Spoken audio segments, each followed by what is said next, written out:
ready to do it? So yeah, I mean, we could start this episode, which is a very exciting episode. No, that's not I can edit all around this. That's what's great. I don't want to start this way. We always start like all messed up. I understand, but I just wanted to get his intro right, and then I could edit that later. So this is Alex McGarrett, and theintegratedme.com. You can get all his information. He is a relationship trauma specialist, a therapist. Would that be good? Sure. And he looks like he traumatizes people. Okay, that didn't work. So then we know that bit didn't work. My bad. All right, start the episode, Dana. Hi, guys, and welcome back to We Should Date. I'm Dana Moon. This is Michael Lenoci. Stop touching the mic.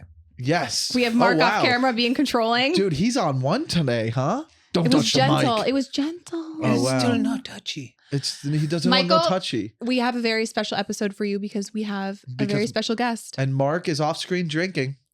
Mark is drunk. And I think Mark's wasted. He's wearing shorts. He's giving up on life. Yeah. And he's got his testicles hanging out. Sorry. You're welcome. Guys, give it up for Alex McGinnis. McGinnis? You made me Irish. Oh, Alex McGarrett. You have one job. No, I have multiple jobs. To introduce the guest and you get his name wrong. By the way, just so you guys can notice, this will be fun for you. Notice that Dana just did her nails, so her hand posture is awkward when she speaks on the... No, Michael, they were all messed up, so I fixed them and they're still bad. So I'm... Yeah.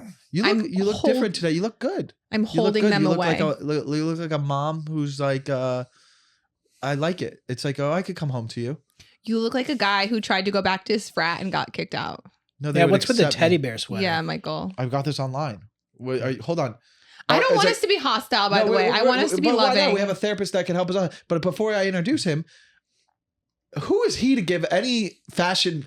He looks like he rolled out of a Ross. I went for a walk in the middle of the day with the dog, also, which is hot right now. He's wearing aloe shorts. Cut your hair. He's wearing nice shorts. Dude, I could make it looks like we could we have the same length warm hair. up a little. This is dysfunctional, isn't it? A bit. Yeah, I don't like the vibe.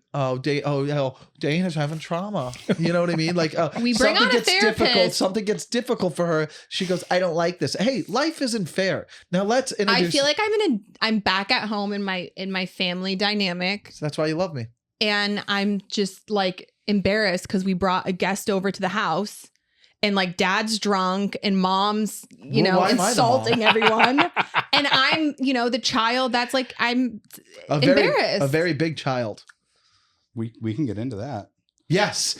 And we started. And okay, also make sure the mic's there when you say. Here's actually, can I call you Dr. Alex? No, you cannot actually. What can I call you? I'm not a doctor. Legally, I have to say I'm not a doctor. Yeah, What can I call you? You just call me Alex. Alex. Okay, so you're a somatic therapist. I am. I just want to say somatic therapy has changed my life.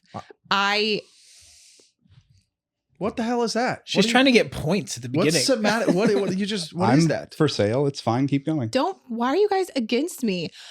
So when I was 3 years sober, I started going to somatic therapy, and I didn't realize how out of touch with my body I was. I did. And it truly changed my life, and it taught me how to like reconnect with myself. So I love what you do. I think it's the coolest thing ever. Cool. And the episode right there, I think Thank you guys so much for watching. That was our show. Can you explain what that is? I don't know what it is. Somatic therapy? It can mean a lot of different things. Yeah. Why don't you tell the audience and Michael, since he doesn't know anything? The long and short of it is that bad shit gets stuck in our body. And so different places, different people, it's not like if it's this kind of trauma, it's there, but the powerful part of it is having somebody who cares and is paying attention. When you have that combination, you can survive pretty much anything, and which would indicate to me like somebody showed up for you later on in a way that someone should have showed up for you when you were young. Right. And I also just think there were years of me self-abandoning because that's what I learned. I learned that like, oh, if no one's going to be there for me, then I'm not even going to be there for me. Well, I mean, your either. dad was dead. How could he be there for you? Yikes. My mom also was there, but she wasn't. Well, she lost her husband. Give They her a were break. divorced. Oh, well, she lost her husband twice. Divorced and then he died. A valid Okay, point. so that obviously Did goes. the therapist just say not a bad point? I did. But that I don't understand.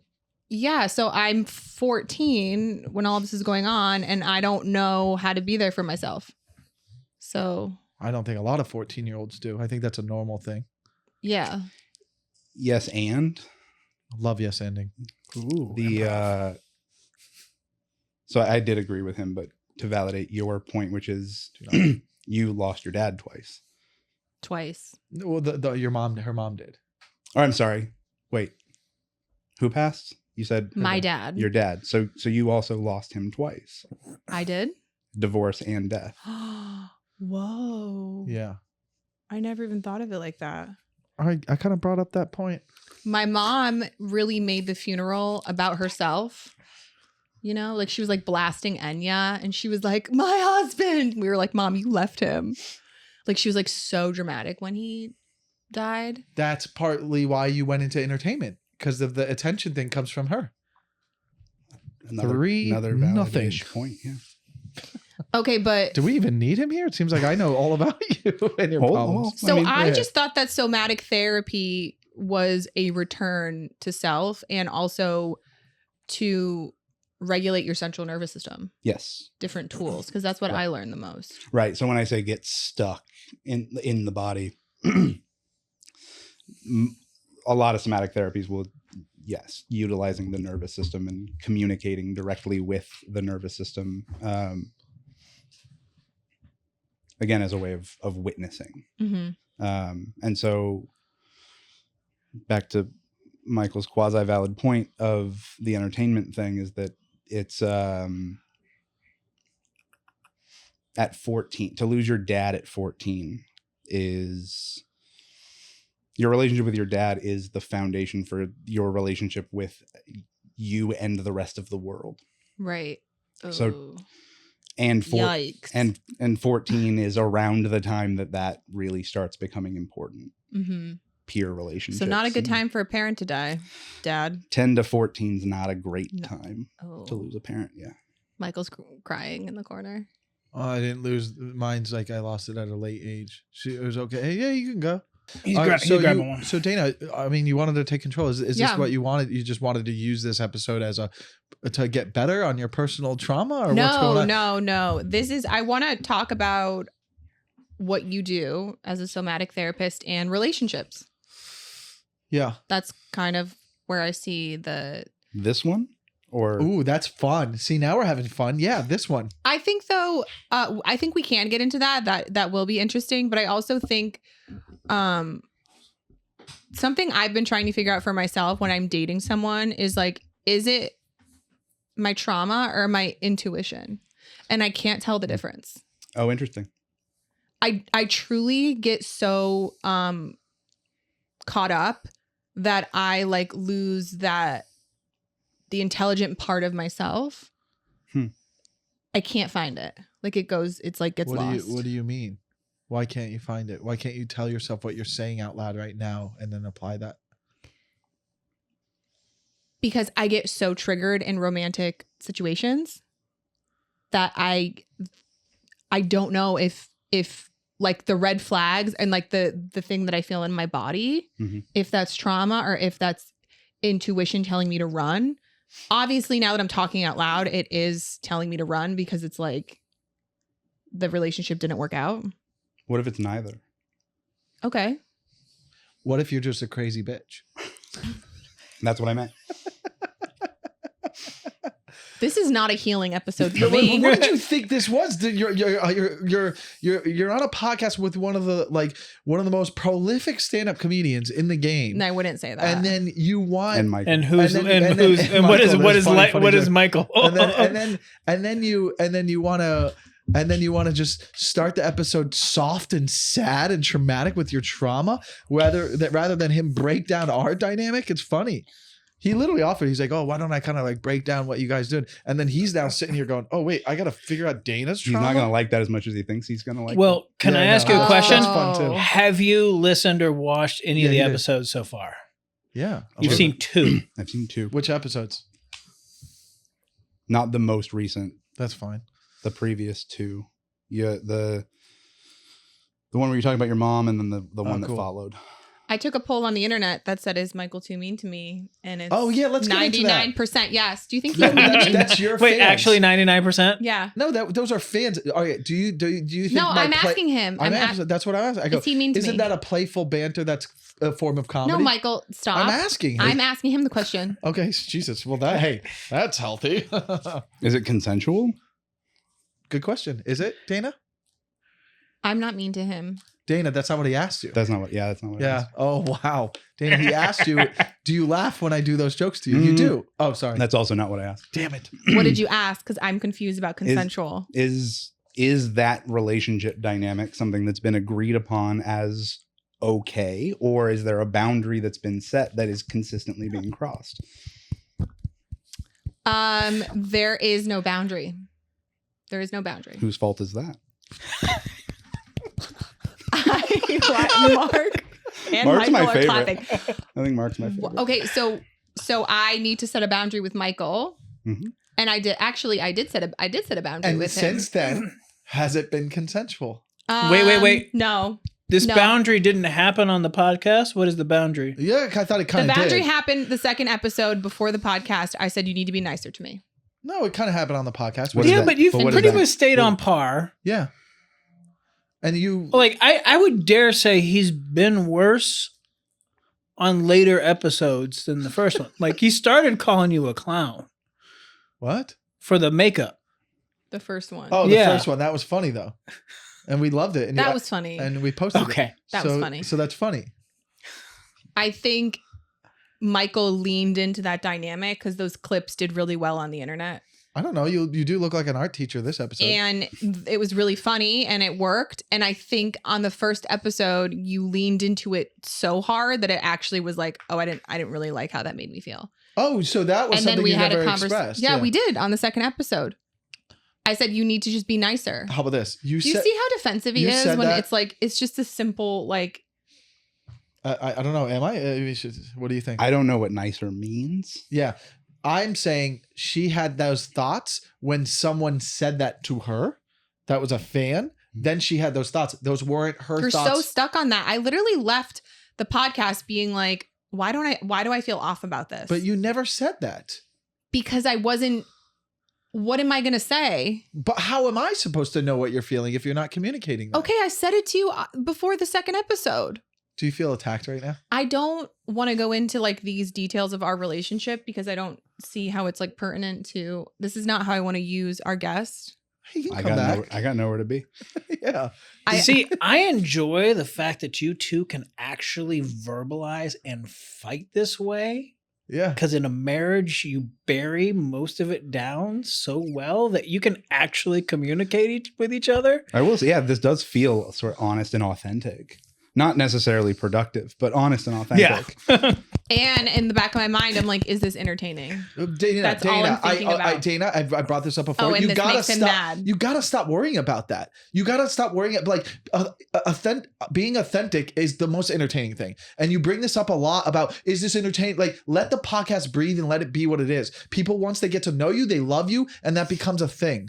You gotta stop worrying about that. And I'm telling you that not only as a friend, as an artist, and as a performer, and as someone who's building content.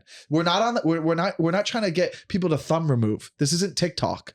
Like when we do clips, you can have that thought. Is this entertaining? But a podcast, people are listening to it for hours to let it breathe. Right. They But I'm wanna- having that thought because it's like, we're just talking about ourselves. It's the Every name of the podcast is Should We Date? Have you ever watched Two Bears, One Mike- Cave? It's two sociopaths talking to each other. Like, what do you, Michael, the biggest Mark got our podcast. show wrong. Have you ever, You said Hey, it wrong. Well, okay. it's We Should Date. We should date. Should we date? We should I date. Mean, Dana, do you Oh my ever watch God. Bobby Lee on his podcast? Like, I mean, like this is, Watch this. I'm telling you to kind of like let go of that because this is a form of entertainment and it's okay. It's an hour-long show. Michael, Yes. let him speak. Go ahead. So the question that you asked about relationships and is it intuition, is it trauma? Yeah. There it is. That was it right there. Tell me more. Tell me more. Tell me more. What do you mean that was it? That this question, is it entertaining? Is this, I'm in my we doing head. what? you're overthinking. It's this intuition thing of the question I was going to ask before we went on the roundabout to this was, how do you know the difference when you're on stage? How do you know when a bit is good? Oh, because everyone laughs. You have to know that it's decent enough before you even say it to an audience. Well, I trust myself. I trust that I'm a funny person. So it's going to be funny. So again, I ask, how do you know the difference when you're on stage versus when you're in a relationship? It's the same feeling.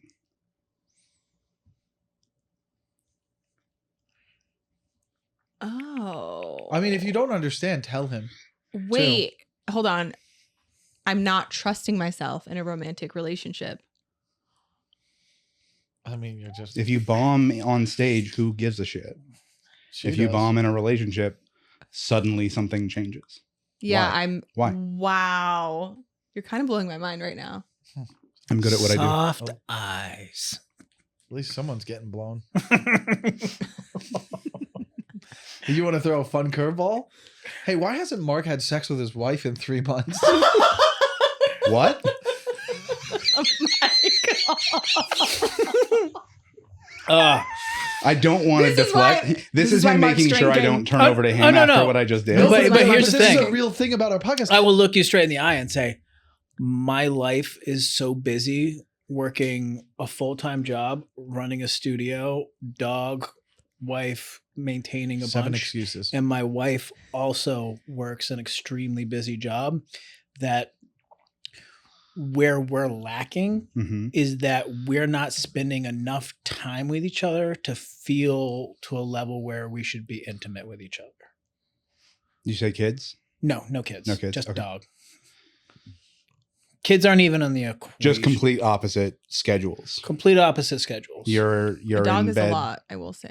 What are You're you in talking bed. about? You get out of here. All right, hold on. It is. Hold on. This I'm is agreeing. I thought you were talking about my dog. Oh, No, hold the on. dog's This is real. This is actually very relatable, probably, to people that do listen. Could be. Yeah. But I'll mind you, I've been with my wife for 15 years. Same.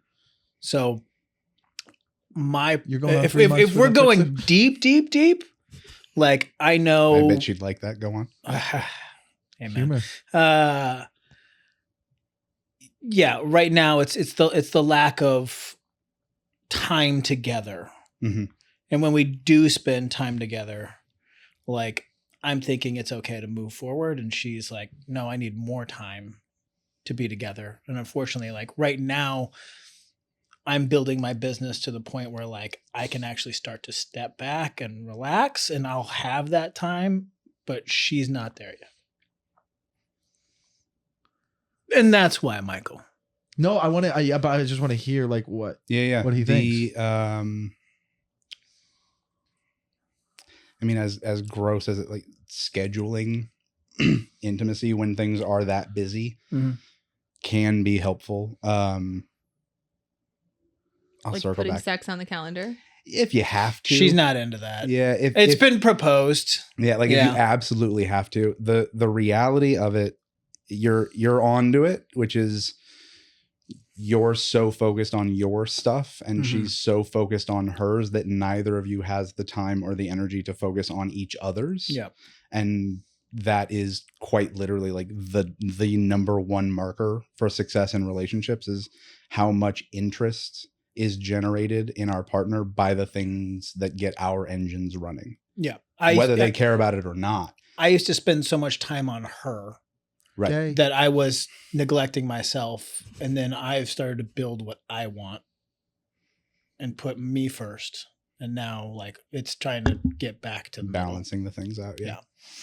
So the other piece that I, as like advice-y, feel bad now, don't you, Michael? No, because he's 15 years in his. So I want to know what my rhetoric was going to be like. So what do you do? Do you run into that? Is that a common problem with married people who've been married that long? I mean, dry spells are common in general. Sexual compatibility is actually one of the hardest things.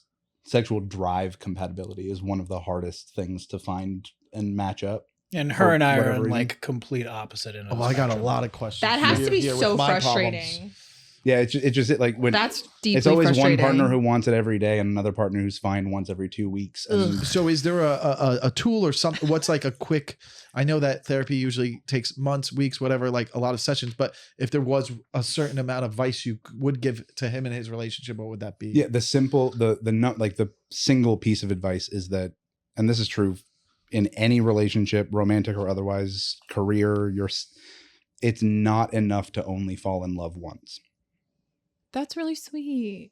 You're trying to fall in love with this new business, this new dynamic. She's got to fall in love with that as well. And it means letting go of how it was once defined, but you have to continually fall in love with yourself, continually fall in love with your partner. Yep. This is why comics don't do the same set for 35 years the way that it used to be done, right? Like Michael does. I set you up for that. But like there's I was trying to make it relatable, but if you're not continually falling in love with the thing over and over again. Parenting. Do you have kids? I have one. Oh, nice. Yeah. Parenting's the same. Like don't think like, oh, my child's born and I'm never going to love them more than this. Well, you already fucked up. You've already fucked up. Well, you brought something up that I think maybe I have a issue, and feel free to tear me apart. I'm all open, but I struggle with like, okay, I can meet someone, have a great connection emotionally, and then maybe the emotional compatibility is awesome. The sexual compatibility isn't necessarily there, but I know you can grow and work at that. But then I deal with maybe things of a friend pointed out to me, maybe I've been spoiled with women in general. And so I'm trying to manufacture the perfect woman. Oh, I want the girl to have the best looking. I want shallow things that I would value in a woman's looks, right? Why do I pay attention to that so much? How do I get rid of that? Like, why am I focused on shallow things on a woman? Oh, nice big boobs, brunette hair, like what? I'm being honest, you know what I mean? Like, I'm just laughing at your call. I'm just saying, like, all these shallow things that I want, but then maybe that type of woman doesn't have the connection I would with someone emotionally. But then if I meet someone and I have such a great connection with them, I'll notice that they don't have those things that I value, which are superficial. And then I am maybe second guessing, or maybe not fully committing to something that could be great because it doesn't have some of the other attributes that, I guess what I'm asking is one thing more important than the other? And then also, why is he so vain? Is what he's asking. Maybe, yeah.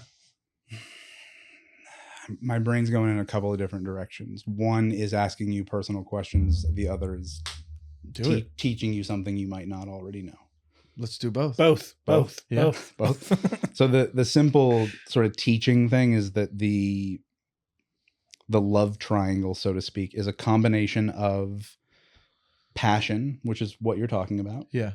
Attraction, chemistry, yada, yada, yada. Mm-hmm. Commitments, the level of the relationship, where are the boundaries, what are the rules, how well are those rules being honored, and then intimacy, which is the thing you're talking about being afraid of.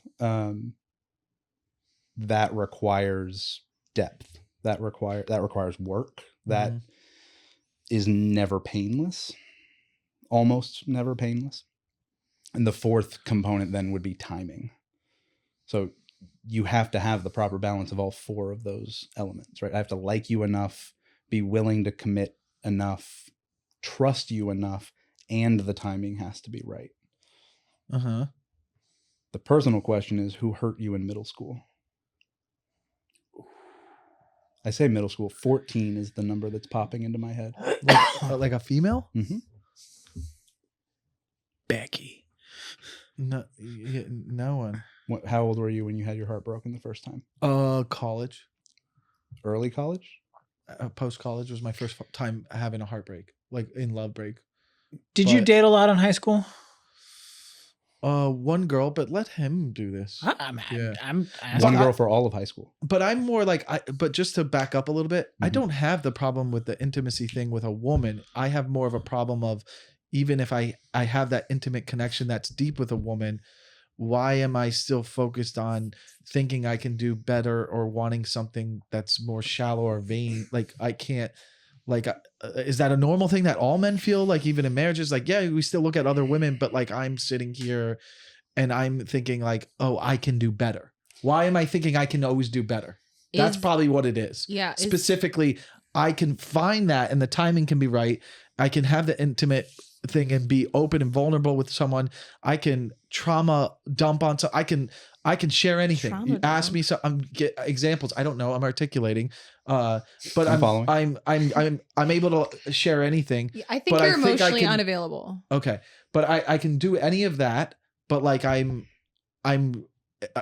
disagree with that. You know what I mean? Like I'm emotional, baby, but I'm always thinking I can do better. What's that problem? That, If that makes sense. I think that speaks more to the relationship you have with yourself. Okay, And, there we go. And so the simple sort of old school way of looking at this is that, and forgive the binariness of it, like women go after the things that they want, men go after the things that they're ready for. Mm-hmm.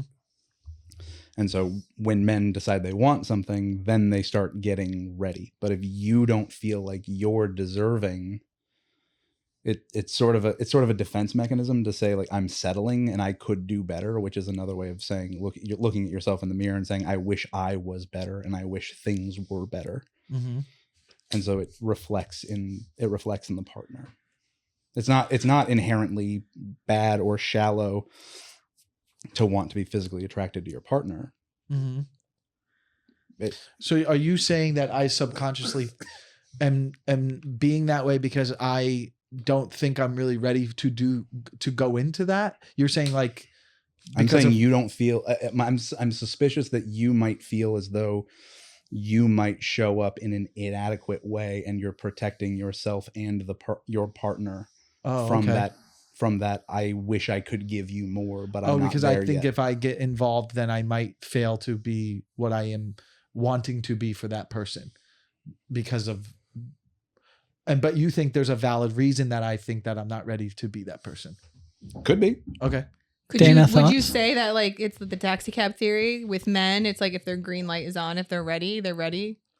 And with women will get ready. But it seems like Michael's just not ready, but he wants to be ready. I'm 40. Like, when am I going to be ready then?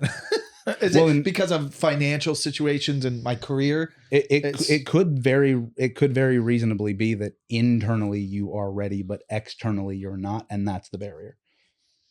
Could be. I believe that. I don't know your personal financial situation, or more of what I think you would have to be to have a family. Right. Yeah. Like right. I would not be ready to have a kid, or Mm-hmm. I feel like it would take away from what I'm trying to build career wise. So it would at best it would slow it down. But isn't there a world where like you could find a partner who understands that and is still compatible for me in that situation, and I am ready for that? Yeah. But it's also a question of like I have to make it's semantics, but like I have to make the proper compromises and sacrifices to make sure that I'm not settling. Mm-hmm. If that semantics makes sense. Yeah. I definitely understand that part. Yeah. And so like, you know, men start looking for their forever partner when they feel as though they can be the husband. Yeah. It's a role. You're not ready to be the husband yet. It's not. But you're saying internally, maybe I want to be that, but maybe externally I'm thinking like, I know that like, maybe I'm not ready, but internally, like I really want to.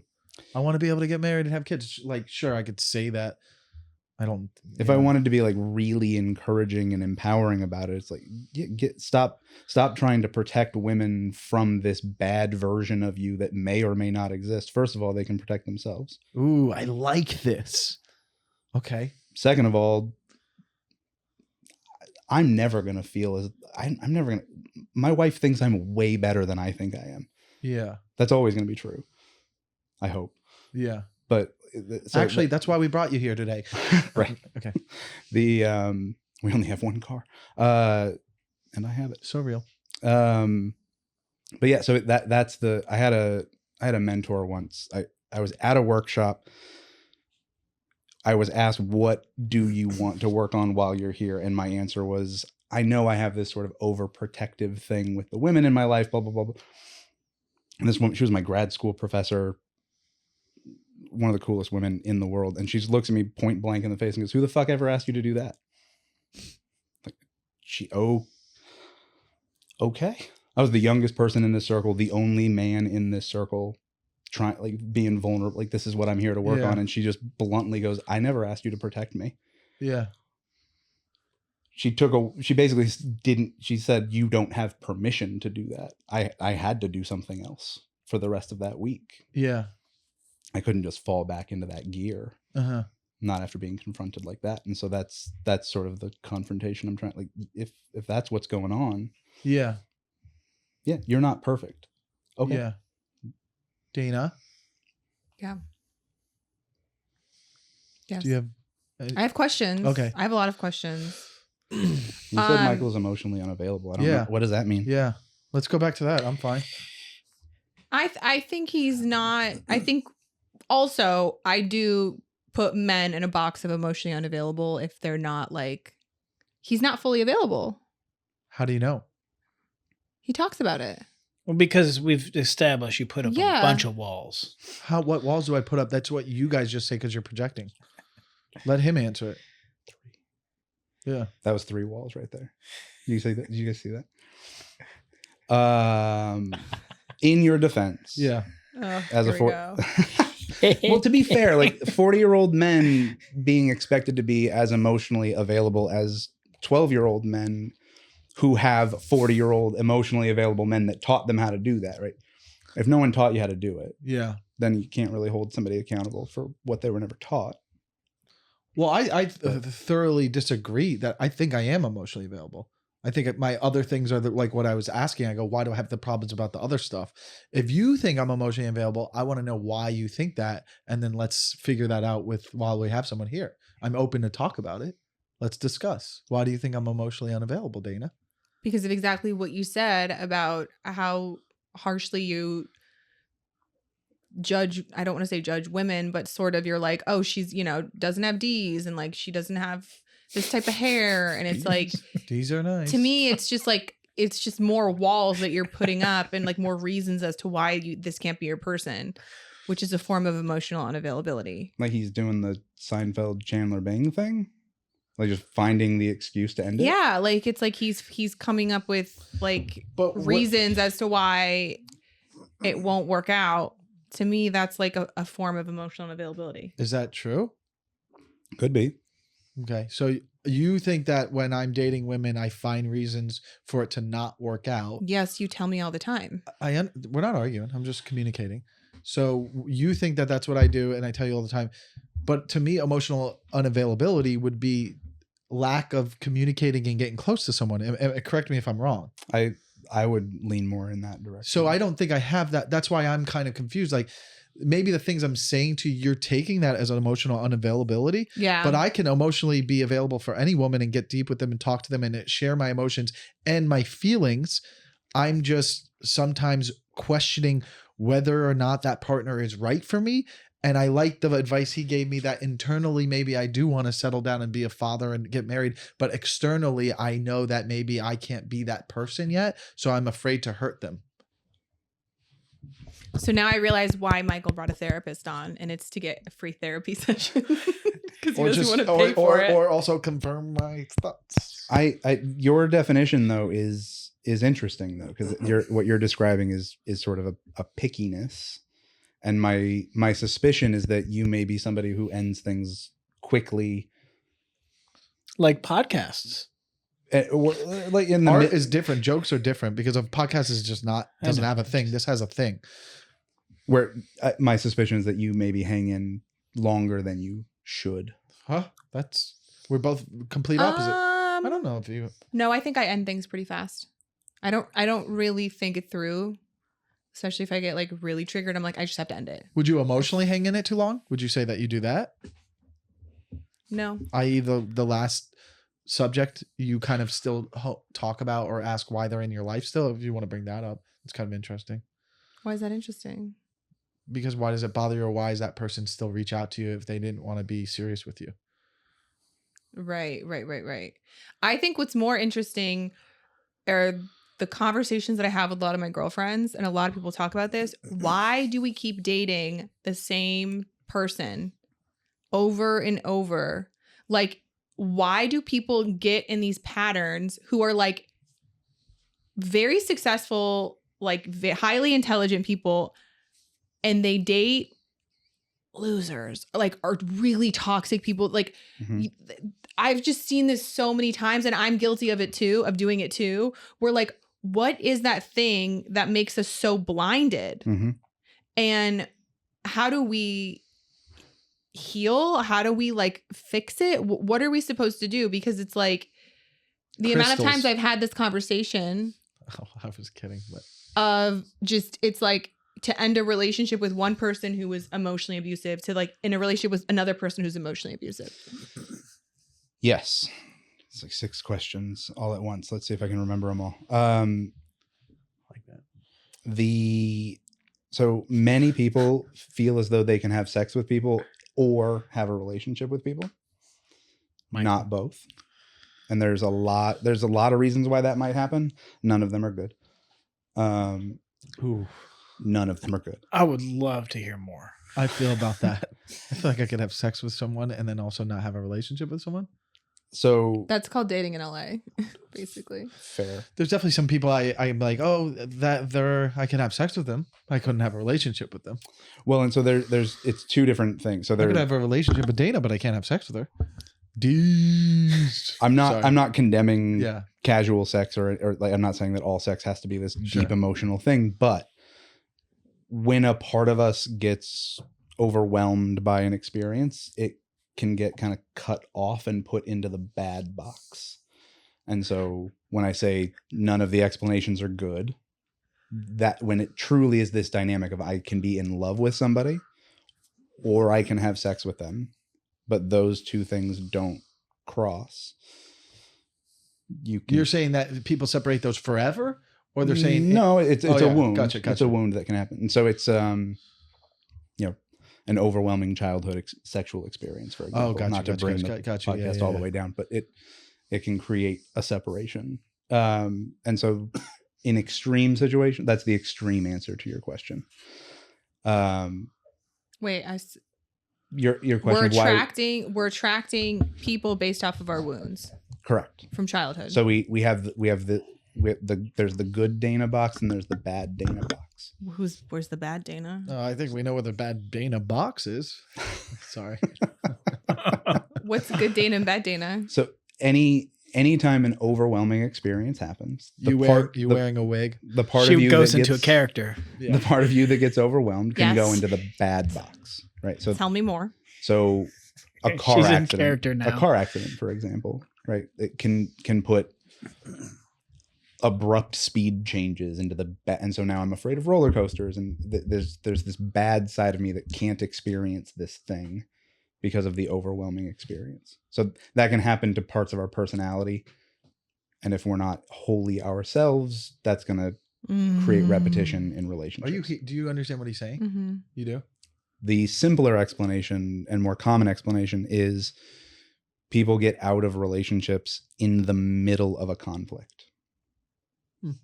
Okay. Which means they bail before they've learned anything. That's me every time. Shit. Thanks, Mark. What, Mark? I'll attack. Why do you think? Why you think that's us? Yes. Okay. If she's willing to admit it, I'm not willing. I think I identified the last 2 people. Oh, this isn't compatible, so I'm going to get out of it. It wasn't because of a confrontation with, i.e., the last girl or the one that's married. That I'm not going to bring up their name. Do you feel like you learned anything from it? Yeah, I learned that I was impulsively dating, and that those people weren't necessarily my type. So I don't think I ran away from a thing, and that I could have had something special with that. And I think we would all agree that girl I dated a year ago, me and her are not right for each other. Can we just go back to, because what you said was really interesting. People end a relationship in the middle of conflict, so both people don't learn the lesson because the conflict isn't resolved.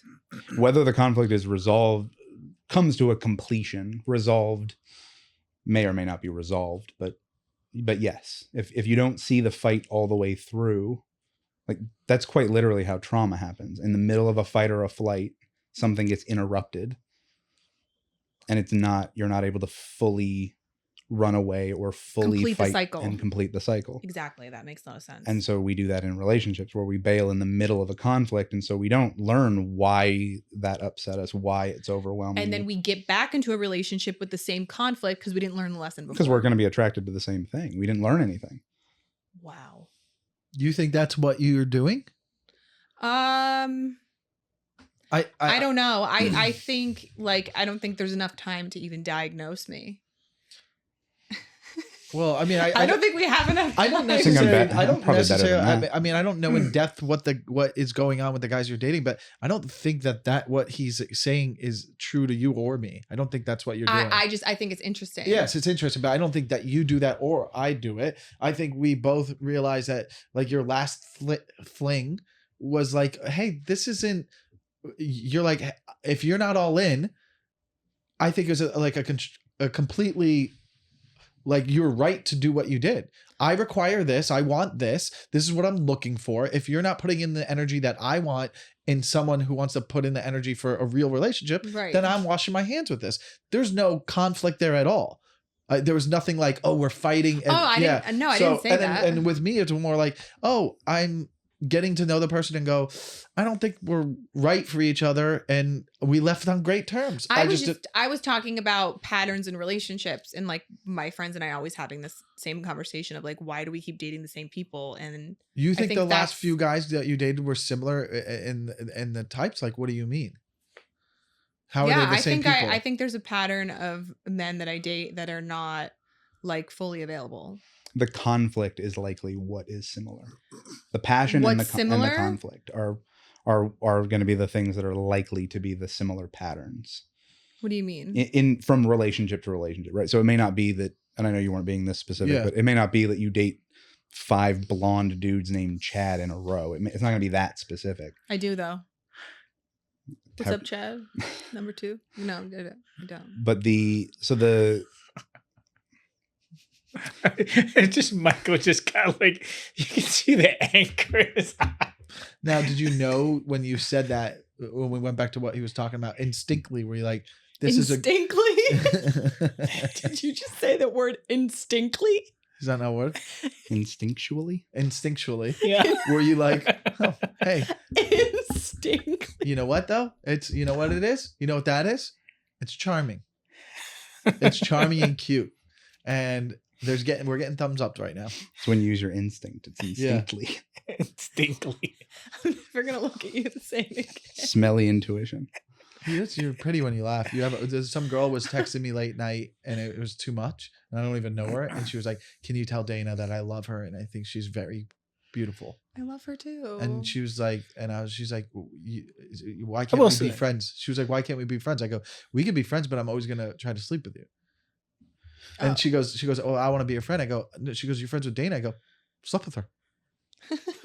I don't know. So you want to be my friend? So long ago. I don't know if I want to be Michael's friend. Literally like 5 to, yeah, you're going to have to. Yeah, you have to sleep with me after this. Welcome to Hollywood. Okay, so we cut you off after the Chads. In the pattern of men. Can I tell you the pattern of men that I date? Yes, sure. Yeah, let's hear it. They're mediocre looking. Addicts of some type. Really? Yeah, you're in recovery. That makes sense. Slightly no. Gay. Honestly, yeah, like slightly. Like I'm like I always am like, are they bi? You know what I mean? Like, are you bisexual? It could be because of your masculinity. And hold on, addicts. What did I say? So just a little out there. You know, just like little quirky, like creative types, a little weird. Huh. Tell me about your dad. He was very funny very hot and cold. Okay. He was two different people. Oh, me. So like when he was drinking, he was like scary dad, and then when he was sober, he was like the best dad in the world. Did And he like hit loved you? me so much. No. Oh. Loved me so much. And it's just super smart, super funny, super charming. And like it's the type of guys that I date. What'd you say? You want me to wrap it up? No, I was yelling at Mark because he was shaking his leg and he goes, "It's not making noise." I go, "But it's anxiety. Yeah. It's anxiety, Mark." Yeah, basically. I'm not sure if they were talking about Michael's foot or mine. No. They're flirting he was right shaking. now. He was shaking his leg and it was bothering me. So I was like, Oh, got it. Yeah, I was like, "Can you Got it. stop?" He's got Got it. misophonia from over there. What is it? Misophonia. That's accurate. What is Well that? done. It's a overwhelming sensory Chewing sounds To- make you Yeah. sounds, irk. Yeah. noises, Yeah. particularly mouth I have sounds. that. I'm proud of it too. I mean, mouth sounds are gross. They can be. Yeah. Most mouth sounds Yeah. are gross. Not all mouth sounds. But there are so many girls on like on Twitch going, ASMR baby. That's yeah, it. ASMR. That's crazy. That's a thing. That's how you know it's not real misophonia, because if she's hot enough, it doesn't count. Yeah, And it's yeah, totally yeah, fine. That's Yeah, so yeah, funny. She could eat a bacon sandwich That's and you'd be so like, true. "Ugh." Sorry. No, it's accurate. What about your mom? Oh, Women don't think to think about the relationship with their mom. for she's their- quirky, very quirky. Might be like autistic. She says she's autistic, but Does she Well, do I mean, characters? it should be. Well, we got to be careful. my mom is a character. My mom's like an actual character. She also was hot and cold. Like I didn't know what mom to get. I would get. She'd be the best mom in the world or like the scariest mom, and she was sober, so Was she that- was the same. Did she hit you?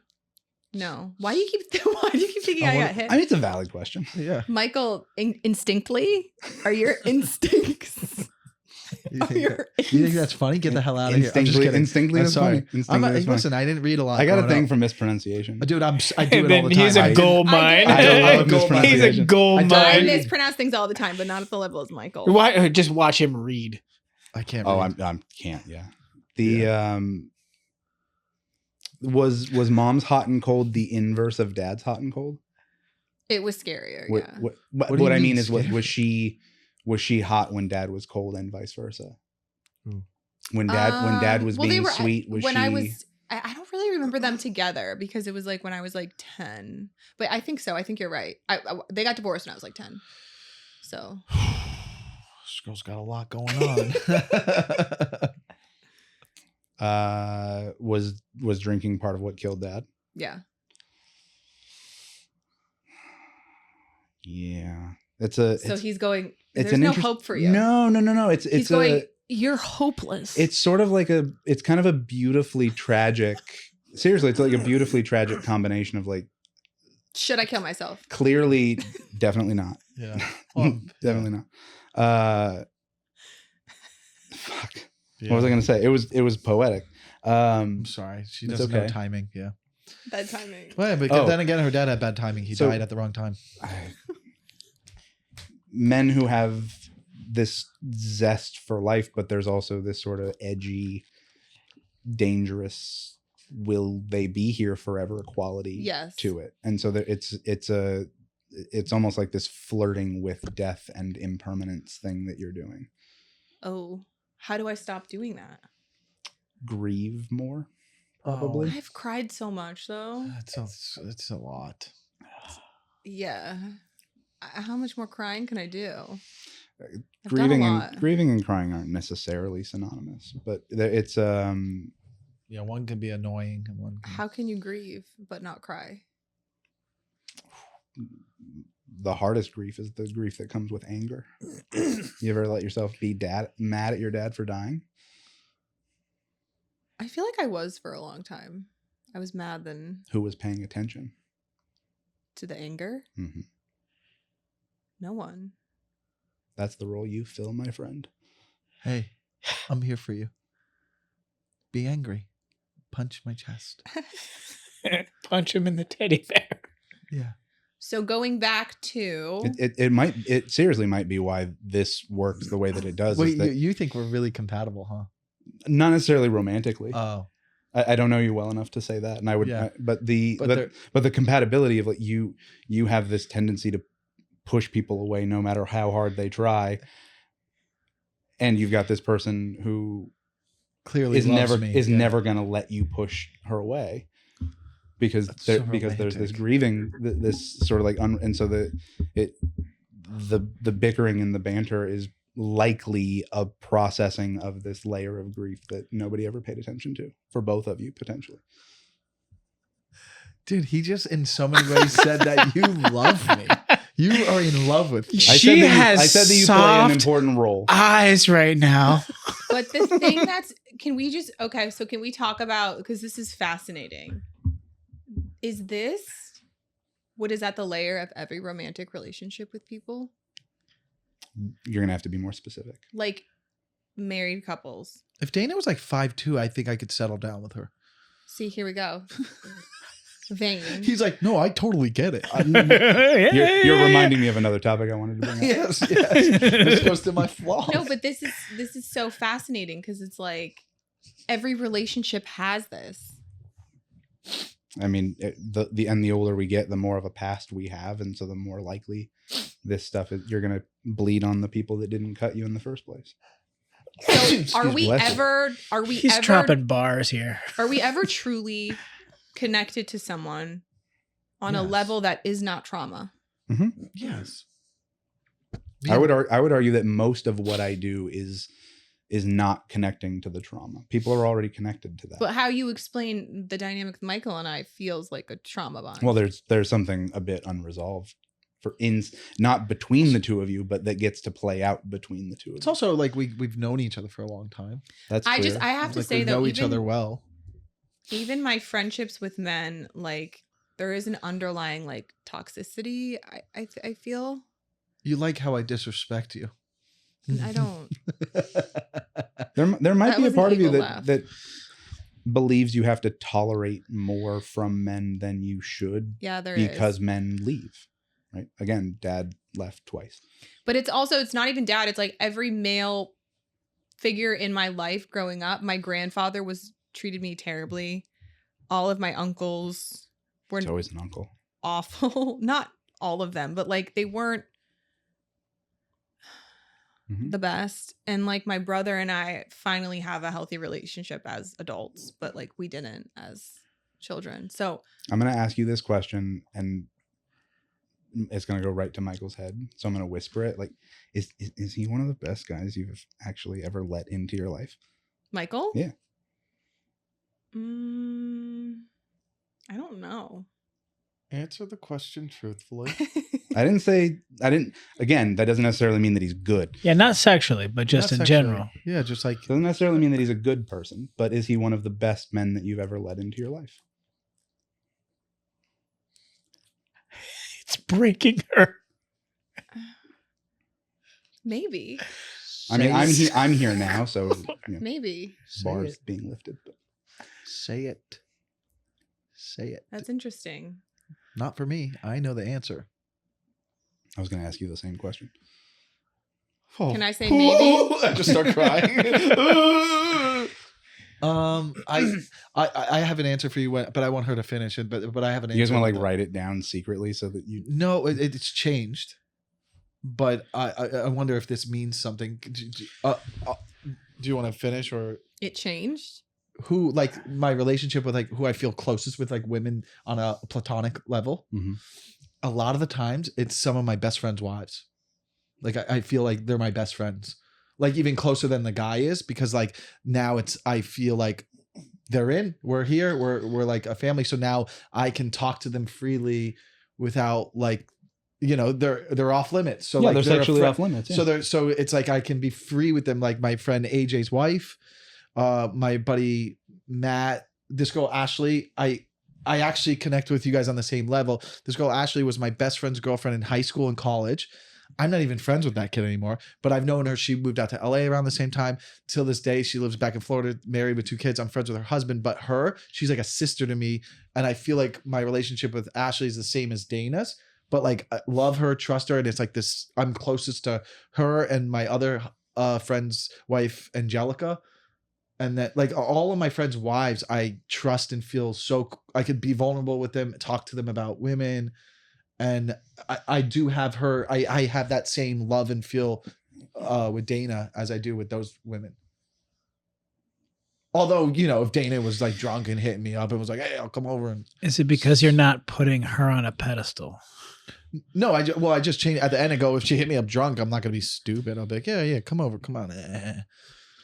Yeah, it's interesting. I'm sorry, but you know what I mean. Like, but I probably wouldn't. Now that we're business partners, I'd probably be like, let's never ruin. Probably this. a good idea. Let's not ruin this. Like, we wouldn't romantically get. I think we're so messed up that we could both probably sleep with each other and just have no feelings and be like, all right, I'll see you later. But that joking aside, I do feel that way towards her that I do with my friends' wives. So whatever that means. Yeah, I wonder if there's something. It's probably not the best word, but like something maternal, something. I had a good mom going from something from them. Like they're committed. They love the guys that you love. Yeah. Which frees you up. It's safe to love them because they love the guys that you love, and like that they're romantically off the table. Yeah. You're probably still closer to the ones that you find more attractive than the ones that you don't. But yeah, that's just kind of par for the course for people in general. All my friends' wives are attractive. No, but it's a maternal thing because I was closer to my mom growing up, and that may be the thing. That may be the thing that you haven't found in dating yet. Is that because it's weird a little bit. Yeah. Well, no, because we're all attracted to our parents. Yes, to a version of it, not look wise, but like I am attracted to someone who has like I know that on the smallest scale, my mom would like pet me, right? So I like that in a relationship a lot. Like touching is one of the love languages of being cuddled or loved with physical touch, not in a sexual way. Right. You know what I mean? Mm-hmm. Being loved with touch and non-sexual way. Non-sexual intimate touch is non-sexual intimate term. Touch is what I would pay for. It's what a massage is. Yeah. But I want it lighter. I know what you lighter. Mean. Yeah. A massage, I flip over and I go, let's get to work. You know? Okay, sorry. That's another problem we could discuss for another episode. The felony? The what? The felony? Yeah. The felony. What do we do to, I guess, break these patterns? If Michael wants to be ready to be a husband, and if I want to attract emotionally available, and if I want to be emotionally available, like, what are some... I just have to get more successful. Practices. It would help. Yeah. So Michael has to make more money. Just career. He's just got to feel. He's got to feel more secure. Secure in all of our stuff. Yeah. Not like he's always got to hustle. Yeah, I do hustle a lot. Because I want to be a good dad. I want to spend 30 hours a week being a dad. I couldn't do that. One way of revamping that is to reframe it as deserving. Right? I don't deserve to be a dad. No, that you do, right? That you deserve. I deserve to be a dad and to work and to work. I deserve and believe that I am capable of. It's a both and thing. You're doing an either or. And to be fair, credit score can have an impact on the either or thing. But Michael gives off fun dad energy. Mm-hmm. I have a 780. I'd agree. Fun dad. Yeah. Yeah, you would be like, oh, I don't want to play catch today. And I'm like, I will. I'm a great dad. I would be a great dad. Yeah. You need to set boundaries. And before they've been crossed. Right. To go all the way back to however long ago that was. Because if you wait until after they've been crossed to set them. It's too late. Well, yes, it's too late for you. You've let yourself get hurt. But in the communicating of it's problematic. So if I wait until after my boundary's been crossed to tell you, it's going to feel like an ultimatum every single time. I do have to say, though, I did have a conversation with this person. Like, before we went on a trip, we had a conversation and I was like, I'm dating intentionally. And he's like, I'm dating just to date. And I said, okay, I think we should kind of go our separate ways. And he's like, no. Like, I eventually like want to get married and have kids and blah, blah, blah. And like, if this goes well in 2 to 3, the first instinct. Yeah. He's like, if this goes well in 2 to 3 months, like, of course I'm ready for a relationship. what I should have done in that moment was like, I no, this isn't, I'm not going to do that. Like, I'm not going to do this. But like that was enough information for me to be like, call it right there. But then I decided, like, I don't know what I went through in my brain that I was like, well, maybe in 2 to 3 months, he's going to be like in a different place. No. And it was just a total waste of time. So the boundary. Next time that happens, says, sure, we'll see 2 to 3 months, but I'm not sleeping with you during that 2 to 3 months. Oh. See? Oh, come on. If he's actually interested. That's a long time, though. You know what I mean? Part of sleeping with someone is getting to know if you have good chemistry. I'm not disagreeing with you, but what I'm saying is if you're going to make me wait 2 to 3 months for what I want. I see. Gotcha. It reveals where the double standard is real fast. Need to work on my boundaries. I love that. And set them ahead of time. Set them ahead of time. Exactly. Be clear. Yeah, you don't ask the Jehovah's Witness to leave after they've entered into your foyer. Because my therapist says I am emotionally available. Okay. Do you think you're not? The only reason I say I'm not is because I have been attracting emotionally unavailable. I've brought this up to you before. Who are you to diagnose if the other person's emotionally unavailable, right? Like, how do you know? It's more compatible, really, but it's the emotional compatibility is, I think we're in like the way they talk about the middle class disappearing. Like, I think that's what's happening with emotional availability. Like, there's the people that are really good at it and the people who have just abandoned it and aren't going to learn anything. And then there's the people that are kind of stuck in the middle. Where am I going to go? Especially men. Men are really stuck in this. Am I going to evolve into this new version of masculinity, or should I buy a red hat? I have another question. Why are men such pussies? Which kind of men and what kind of pussy are we talking about? Men in LA, dating men in LA. Dana, I mean, like, the guy's trying to like preach and give some good advice, and you're just like, great. Anyways, real question: why are men pussies? It popped in my head, and I had to go so then that with means it. you weren't listening, right? I was listening. No, you weren't, because she wasn't. Let's attack her. She wasn't. I'm used to it. It's okay. Yeah. How about this? Why are you trying to date at the store? Yeah. What? Can I do something? I feel like we've bombarded you with questions and scenarios, and I do want it because you took your time to watch some episodes. Is there something that you had in mind that you wanted to share, though, that you observed from her or me that you felt, there was one thing I did want to discuss that I thought this was interesting? Two things that I thought of while watching a couple episodes and have come up here that might just be useful information in general. But so almost 70% of conflict that exists in relationships is not solvable. 69% for the sake of that's a great number. Yeah. Wait, so really? So they like, why? It's just cyclical. It's cyclical and repetitive. Back to what we were talking about with compatibility, right? Like, yeah. If I want to have sex every day and my partner only wants to have sex every other week, that's gonna be an ongoing. That's not something that's just gonna magically solve itself. Even with communication, it can get better, right? Yeah. One person is going, in a perfect world, someone's having more sex than they would like, and someone's having less sex than they would ideally like, but no one's feeling forced and no one's feeling deprived. That would be the ideal. But the truth of the matter, like, compromises are being made, right? You're not just going completely based off of your own desires at that point. You're not getting everything that you want. That's going to be an ongoing. That's marriage in general. It's relationships in general.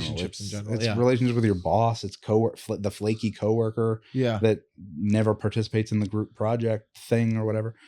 69% of conflict in relationships is cyclical and repetitive and can't be solved. It has to be managed. I like that. And so there are 20,000 ways that you can manage conflict. There are four things you're not allowed to do. And what are those 4 things? You're not going to like the answer to this. You, Okay. you do a lot of these 4 things. Here we go. You do a lot of these 4 things. Oh boy. I'll rank them in order of severity. Okay. So the lowest grade 1 to is- Michael. Yes. Yeah, great. Right. The lowest grade is stonewalling. What's that? So stonewalling, what people think stonewalling is, like you get silent and the putting the walls up thing. That's not technically stonewalling. Stonewalling is actually indicative that the person's completely overwhelmed by the conflict. Nothing productive is going to happen anymore, and They shut down. they need to go and take care of themselves. They need to go and soothe. Go have a cup of tea. Go have a cigarette. Whatever it is, because it's just nothing's getting in anymore. So that's an easy thing to manage if you know the person, like you know where somebody's limits are. Sometimes you push buttons and you push people past their limits. So when you're Dana's more like, I'm powerful silent, than that. let her deal with it. Go take a walk, have some, Right. tea, whatever you have. Let's see. He's saying these are things you do. Well, everybody does them to some degree, but so stonewalling. I feel like I'm blanking on the 4th one. It's contempt, stonewalling. Being dumb. Oh, defensiveness. That's the one that Michael does. Oh, Defensiveness. yes. That's where the walls come up. That's where Defense wins championships. you're not wrong. Not mostly what we've been talking about since we've been here are all defenses. I prefer to use the term protective strategy as opposed to defense mechanism because it's 2025. And what's that when you are? What would protective strategy or defensive be when you are willing to not listen? Like what? So the classic parent defense strategy is look at everything I've done for you. I put a roof over your head. You should be grateful for both. Sound like my mother. What's the old Chris Rock bit? Like you go to jail. You had to do that. Yeah. So defensive. So both stonewalling and defensiveness sort of make sense. They're both typically signs that somebody's past the point of being overwhelmed. Then we get into the dangerous territory of criticism, name calling, value judgments, yada yada yada. And then So you're saying he's DEFCON 2. Right? 2. Wait, what's the worst one? Coming. Contempt. Yes. Contempt. Murder. Contempt is quite literally, I don't really even see you as like a lovable, valuable And Michael does that. entity anymore. No. Well, I see you as a valuable 2. love entity. No. Because I It's work with you. more critical. Yeah. I mean, which criticize you. is why I asked if it was consensual, right? If it's Yes. consensual and it's for the sake of comedy, it's not really being critical. You're just roasting. Right, but I don't. Yes. I think the roasting isn't. I think he leans into it because of how well it worked the first time we did it. I think he leans into it a little too hard, that's where we're getting the borderline. Like, okay, Well, then you need to say that it was, but sometimes it's fun and it does do well and people do like it. Like I was with Enrique 2 nights ago and he was like, dude, the clips when you were roasting her are so great. So it's like, all right, I'm getting affirmation about it. Enrique. Which brings me to the last topic that I was curious if it was going to come up here is jealousy. That He's jealous of me. I think you're both jealous of each other. Oh, please expound. And I don't necessarily think This that is it's a the bad first thing. time you're wrong. I don't think that it's a bad thing. I don't think that it's a bad thing. The way I think Michael she just is. reacted. It was for comedic purposes. Was DEFCON 2. So Hey, obvious. it was for comedic purposes, but he's wrong. But 2, I think sometimes she gets jealous of the other women in my life. I could see that. I definitely could see that because I'll text her about stuff about this girl and she'll be like, oh yeah, it's cute. And kind of blows it off. I go, oh, she wishes it was her. She's stonewalling. She's stonewalling right now. Are you being serious? Oh, I I was kind of kidding, but like the reaction you're giving is, looks like I'm right. no, because you did this on the phone and I don't know if it's a bit or not. And I'm not jealous. Sure. Jealousy saved your life. Yeah, it did. Am I jealous of him as a person? That's not what I said. No, Or I'm jealous of girls. It's not what I said. No, he just said jealousy. He didn't say what either of us are. We're jealous of each other. And can we specifically, what do you mean by that? That's think- what I'm asking. I think jealousy is at the root of a lot of attraction, because jealousy at its core is you have something I don't have and I would like to have that too. He's talking about my penis. Okay, that didn't hit, but I thought that was going to get a good laugh. Yeah, all right. I was going to go sentimental and like that's the core basis of sobriety. Like that's how 12-step works. Somebody who can't stop drinking walks into a room and goes, "Oh shit, that person figured out how to stop. How do I do that?" Why does that mean I'm jealous? I think we gravitate towards, I think jealousy is a profoundly helpful, motivating energy if we know how to use it. If there is anything I am jealous of Michael, it's that he's like very like simple and carefree and can kind of like, you know, just like I'm a little wound up. Outwardly confident. You think Dana doesn't have outward? No. I think she's confident. I think she's confident. Yeah. But what I'm trying to say, I think I'm more confident than him. Internally, that might be true. I think He puts a lot of confidence outward, but inside it's not what's no. But remember what we were saying earlier about like comedy, and you were afraid about what other people think. Like, kind of his thing is he doesn't care. I'm not afraid of people think. I want to be entertaining. Of course, but I trust my instinct. Instinctively. But sometimes, okay, but this is, I don't want to get wrapped up in this again. Stonewalling. I'm learning terms and I'm using them against them. I was afraid of that. That, Michael. You created a monster. Instinctively, that was so good. I'm jealous that you can give me compliments. You're right. I am jealous. Michael. I'm jealous that she gets to look at me and she gets to work with me. I wish I got to do that. Okay, Michael Scott. Is it possible that you're jealous of the women that you date being more attractive than you, and so you don't want to be seen as the ugly guy? The army candy? No, because I want the ugly guy with eye bags and gray hair. I think that I'm this is a great look today. Really? Yes. I know. I don't think I'm like a hot guy. Yeah, I think I understand a handsome, but I don't think I'm like a 10. So I like very attractive women, but I think the shallowness is not because of me being intimidated by them, because then I think, why would I go after that? I think it's more like I'm proud of it, and like in a disgusting way. It's like a trophy, right? Like that's messed up, I guess, right? But I can't help it. If it's the only thing that you value, then yeah, that'd be pretty messed up. No, because I do value an intimate connection that I know that is the most important over sexual compatibility and surface level stuff, but I can't get past that other stuff sometimes, which is bother me that we talked about. Wait, so Michael's jealous of me because I'm hotter than him? And there's some episodes where you are. Yes, that's true. There are some episodes where you do not look like an art teacher. I will admit, the jealousy is true. I think so. I think I have some jealousy towards, but I think this was early in comedy when you asked for a lot of opportunities. You like I think there was. I don't think I still have that jealousy, but I definitely I think you're spot on. And when I say it's that I don't jealousy think it means it in a negative way. No, that jealousy is what creates that yin-yang like he's compatibility. not afraid. He's not afraid to like ask for things, and like before he was even ready for it, and it was just like, he's allowed to be extremely sexist and racist on this podcast. You're sort of the liberal, hey Michael, and then he gets away. And with I'm not even really liberal. But you're more liberal than him. That's all that matters. If you guys knew how I voted. I'm just kidding. No, but like in a sense of like I do. Yeah, I say the inappropriate things without meaning. Michael it's more for humor. This just shows that he's like, I'm more secure than him because I'm able to admit these things and he's not. Hey, whatever she needs. Yeah, but you can't admit your jealousy. I'm trying to. I want to know what it is. I think the funny thing is that you're each confident in ways like.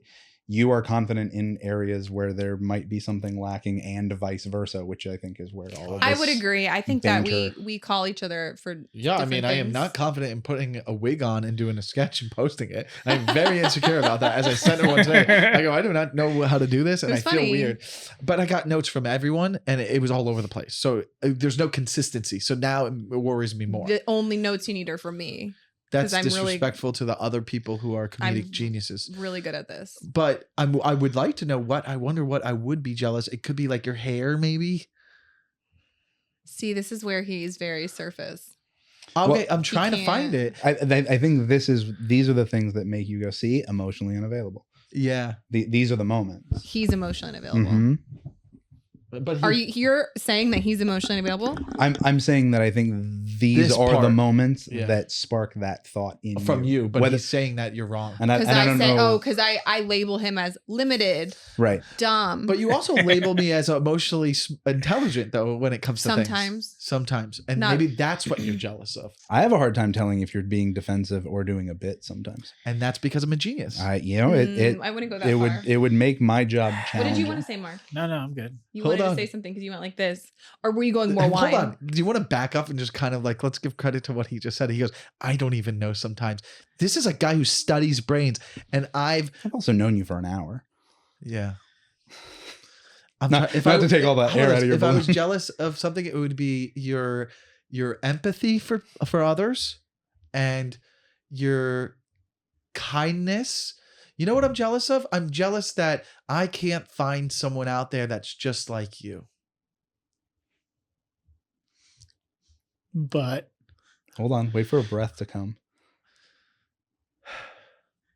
But you lack some of the things I value in a partner. Like what? Like what? Just D's. No, I'm kidding. That was a joke. No, I think you're a great person. Like, I think, to kind of wrap this up a little bit, I would know who would be right for you. Do you think that's a true thing for both of us? Like we know who would be Like a if good partner we for met each someone, person. If you met someone, you got to Probably. know someone, you could be like, this person's good for you. Probably. And it would be a valuable information to be like, he would know. He would know, or you would know. You would know, or I would know yeah, if I but met Michael, someone. you look at guys who are like 6'5" with muscles, and you're like, that's your guy. On the surface, yes. I think you need a guy who can You're spin welcome. you above his head. Those are the men that Michael is attracted to. Yes. If I was gay, I'm getting pounded by 6'5" muscles. 6'3", So- covered in tattoos. Wait, so what do you think about what Michael just said? I think there might be some truth to that. I Interesting. think there might be some truth. Yeah, to what you don't you think you know me well enough to know what would be a compatible partner for me? I think it wouldn't work for somebody picking a partner for you because I don't know that you would be able to accept that you didn't pick the person. I don't know what I'll be about. Like somebody accept. like somebody picked it for you and it's like, No, I could never do one of the, like when we talked, I could never do a Love is Blind because I would come out and be like, oh, or something, but that's not picking someone for me. I mean, the network Yeah. picked it for you, I guess. I like to think that overall, and correct me if I'm wrong, there's really not much wrong with me. I'm kind of a good person and I operate really well and I'm kind of like well structured and ready. But the only thing stopping me is my own self being of saying I'm not maybe ready yet. But outside of that, I'm a perfect match for someone. How do you define good person? That's not me being an asshole. no, Genuine question. Oh, like, oh, am I a good person for someone? Like, what No, you just mean how do you specific- define good person? A good person is someone's character of how they act when no one's looking. How would they talk about the person, their friends, their family? How would they speak of them when they're not around? Are they there for them emotionally and supportive? Are they loyal? I think one thing that I value the most of mine surface is loyalty. Hmm. I've been Careful for with that all one. of my friends. What do you Like, consider loyal? being there for them no matter what. Yeah. What does that mean? Like emotionally? Yeah. Just if I'm there, like I would be there for them. And No matter in the what- ways that they might ask, right? To an extent that's reasonable and not unreasonable, Mhm. right? If someone's like, I need 10 grand, you're like, oh, what, I can't be there for you like that. I can talk to you and figure out ways that we can figure out this situation, maybe in the simplest form. I think that's probably one thing that holds merit. Maybe I would be proud of. Whatever you decide to be loyal to, that thing will have power over you. What does that mean? Meaning, if I'm like a woman, you're saying? an idea, anything any person, place, or thing in which you decide to place your loyalty, Stand-up comedy. that thing will have power over you. Sure it does. So I always tell people, like, keep it 51-49. Like 51% of your loyalty is to yourself. Comedy would fit under that category for you, I think. Your career is part of who you are, but even in that, there are times to be more loyal to yourself than to the industry, to whoever the thing. Like I value stand-up before anything. That would be one on the list, even if I met someone. I'm like, my commitment and love to you is 2. Yeah. I have to, for now. I don't always want it to be, but stand up is 1. Relationship would be 2. Miami Dolphins would be 3. That's unfortunate. Did you have something to say? Speak it. I don't think you need to text us things. No, I'm just. You went to the Dolphins. But yeah, so loyalty is wherever you decide to place your loyalty, that person, place, or thing is going to have power over you. If you're over 35 and you don't have a career and a hobby, you shouldn't be dating. Is my other. I like that. That's a good one. If you don't have a career or hobby over 35, then you shouldn't be dating. Career and hobby. Career does I not need to get a count. hobby. Stand up, Miami Dolphins. I have it. I'm ready. I need a hobby. You have crystals. What do My you mean? wife needs a hobby. Your wife needs a hobby. She needs a sex life. Yeah. Okay, so I guess to wrap the whole show up, who's more fucked up, me or Michael? I don't. You think you Well, know? The I answer to would. that. I wouldn't use that one. Yeah, I don't would say the say, F word. What? should Who's they more date? messed up? Should they date? Should we date? I'm not. It doesn't sound like you truly want to be dating anyone. Oh no. Maybe I'm scared too because of what you said. I don't want to hurt them, and it's not my job to protect them. Like what you said, and I think that's a true thing. Should date. I do have that. What are you guys doing? What? I'm listening. Okay, but I don't want that.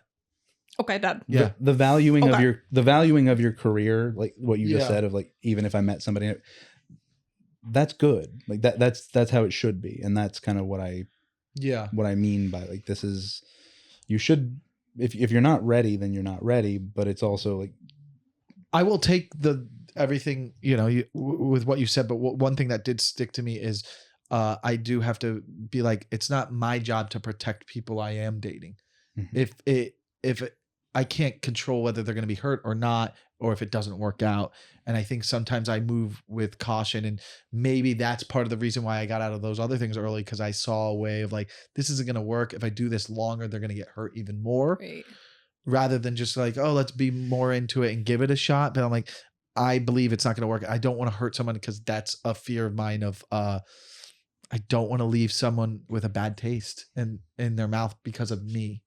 if somebody believes that you're not enough, they can go find more. If they believe you're too much, they can go find less. Mic Correct. drop. Mic drop. Yeah, no, you don't drop the mic, but yeah. No. Okay, so a percentage. What should Michael and I date? 0 to 100 percentage. For humor purposes. Instinctly. I would say that I think the two of you could be happy together for 3 to 6 months, and then things would start to. What percentage? Well, it depends. Now, are we both investing in a side account to raise money for these? Because then it could go on longer. It could go on longer. Did you know that this bra company reached out to me to enhance? They want to do a brand deal with me. Wait. It's Because of the podcast? I don't know. No. It's the half a cup size of boobs that it grows. It's a $2,000 bra. I have to research it before I $2,000 for negotiate. half an inch? For half a cup size. It's a non-surgical breast. Wait, Michael's Implant. gone. So Michael, I'll have it's just a bra though. So when you get naked, I'm like, oh, you didn't fool me. no. I It's say a that like bra there's any that man that wouldn't pay $2,000 for half an inch. Yeah. Right? a bra that increased your breast tissue. How does that work? That doesn't sound healthy. I know. I have to research it before I. How But would when you- did you get this offer? That sounds like some Last Andrew week. Tate bro. Last week. So post podcast. I don't think it's from the podcast. Oh, from the clip. Yeah. Maybe. Yeah. Maybe. Who's to say? Dana, we need a sponsor. I'll reach out and be like, but then I have to wear this bra that like sucks your fat out. What? It makes your boobs bigger naturally without surgery. He's got soft Bull. eyes already, baby. I just don't believe it. Pixar didn't happen. Okay. Yeah. I just feel How like are it's we a gonna scam. How are we gonna wrap up the show? Well, I mean, thank you for your time. Stop first touching of the all. mic. Yeah. Is there anything I can promote to, like, maybe if someone's listening, they connect to you and could reach out to you? You threw my website out there already. That's Which is theintegratedme.com. yeah. Theintegratedme.com. If you want to book a session, a somatic, Yeah. if you will, which Yeah. is my favorite form of therapy. Love it. Also, feel free to rate us on Apple Podcasts 5 stars. I think we have literally 2 ratings right now. It's okay. Again, I'm not worried about that. Mike will have to cut this part and put it at the beginning to let people know 5-star at the beginning. Leave a 5-star. We're not telling people. We have to tell people. Yeah. Because they're like this. What 5 stars. Leave a comment. But also, if someone watches all the way to the end, those are the people who are going to leave the 5-star, not the people at the beginning who are just skipping past that part. Okay. Valid Fair point. enough. But thank you. Another 5-0 me. But you can call. We do have a call, and someone said we have a number that you can call if you want to leave a voicemail, and we could play. We do have one voicemail, but we're not going to play it because it's Someone- someone's. Which screaming. one of you left it? No, someone actually commented. I left a voicemail, and I responded. I go screaming because she said it was just some screaming. And no, we'll save it for another episode. Okay, you call coherent? 909-616-1295. Closing thoughts. Do you have any closing thoughts or suggestions or things that we could work on? Or I think we got a lot out. I feel like we covered a lot of ground. Do you feel better? Do we think we helped you in a way? I think we traumatized him. No, I think we helped him learn. He's like, if you knew my story, it takes a lot more to traumatize me than that. well, I see it on the forearms, man. I know what's going on. You know, the this one especially. Yeah. No, I think we covered all the big hot button stuff that I wanted to touch on. Dana, are you okay after this? No, because I'm still thinking of the way Michael introduced me to this. Oh, the trauma therapist looks like he traumatizes people. I've been told worse. Yeah. I own it. How is that how you're I work with to our traumatized guests? women. Like, it's a thing. I gotta own it. It's a thing. Thank you so much. My pleasure. Yeah. This was a lot of fun. Very, very helpful. Mark, we hope that maybe you're not allowed to schedule, but we hope it gets better. We hope we don't see 4 months on the books. Fingers crossed tomorrow. A hobby's a Just hobby. spend it, yeah. Your eyes went soft. Yeah. Take a when I culinary said class hobby. with her. Yeah. Take her When to what? pottery. When I said hobby, you're like, oh, my wife needs a hobby. Yeah. She does. Why don't you start doing pickleball or something? You guys need to do something Dodgeball? together to bond. Get her She drunk. can't handle my level of competitiveness. You know what? There is an option because she is your wife. You can get her Relatable. drunk, tie her up. No, Oh, no, sorry. They made that illegal in 1970. that's Four, literally I assault. Absolutely not. Oh, sorry. If you're an assault victim and that traumatized you, my bad. Yeah. I think it's 1974 is when they made spousal rape illegal. Yeah. Oh, you mean it was legal before 1974? Kind I of was frowned born upon. in the wrong time. Pretty much everything was frowned legal upon. before 1974. Really? Yeah. Yeah, pretty much. I knew I was part of a different generation. The ASPCA is like I Why? think 80 years Why? older It's a than joke. I think the ASPCA is about 80 years older than the Department of Child and Family Services. So for 80 years you could go to jail for beating your horse to death but not your child. Well, Oh, well, I mean, the that's horse fucked. is A going to horse get you doesn't- from point A to point B. Also, a horse doesn't talk back. Yeah. No woman has Nay. ever defended that statistic. You know, a child sometimes. Don't you quote know, me on they the can break number. things and I think stuff. it's 80. A horse something is. like that. Well, on that note, thank you guys so much for watching and listening to our show. You look great this episode. Thanks. I look Yeah. great always. No, but green's a good color on you, I think. Really? Yeah. It is. Yeah, it it's really. a good color. For Oh, you. wow. More coming out with that's the 4 months without sex with his wife. That's why. No, I actually gave you a comment You earlier. guys like green? I guess you complimented my green before. Yeah. You really are coming in. You nurturing. That's probably what part of her I'm actually attracted to her. She's kind of like she has good mom energy.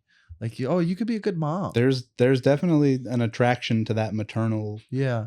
That was one thing I was gonna say. That I hear a lot of stories from women that they date guys who are, and I'm not saying that this is you, Yeah. but they want the mom that is also girlfriend, and they just sort of suck the life out of those women for 5 or 6 years, and then Yeah. the sex goes away. They kick them to the curb, and they Ugh, go. they all do that. Yeah. That's where the Energy toxic vampires. version of the like I need my partner to be my mommy. That's No, I don't need the. But like. But there's a I like there's to- a I value- qualitative. If I see Don't them, say value and do that. When I- talking about women. let's not. value. If I see them like, oh, I think they would be a good mother. Yeah. And I That- think she would be a good mother, and not. I think she actually would be a good mother. And She would be fun, Mom. she'd be a I fun mom. definitely be fun mom. I'm Oh no, we're giving you the compliment. Yeah. I'm you don't have to compliment super yourself. fun auntie. I'm the most fun auntie. But that does make me circle back to what I had said before, which is like it does sound like this is something that you very much want but don't feel ready/deserving of. I think you're spot on. I think I needed to hear that, and I like that a lot. And maybe I could tell myself that I am deserving of it, and maybe that will open me up to people who are, excuse me, sir, when I'm being vulnerable and you have the producer in the corner going like this. You're holding our guest hostage. We're done. I have nowhere to be. I mean, that was the most disrespectful thing I've ever faced in my life. It was the most heartfelt moment for me the entire time. Thank you. Yeah. But anyways, thank you so much for being here. Hold on, Dana. Sit back down.